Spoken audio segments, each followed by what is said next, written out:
ये sticker ban अक़वामी रवानगी इधर हो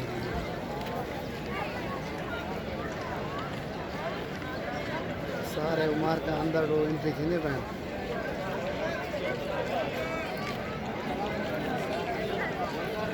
जी आज एक दोस्त को सऊदी अरब के लिए रवाना करने के लिए आए वो मुल्तान इंटरनेशनल एयरपोर्ट।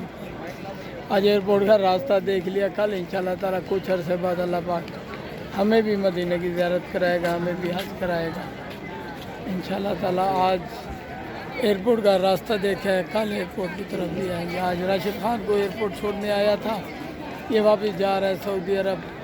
तकरीबन 2-1 महीने पाकिस्तान में रहने के बाद जा रहा है, काफ़ी अरसे से वहीं है और इंशाल्लाह ताला वहीं पर हज भी करेगा।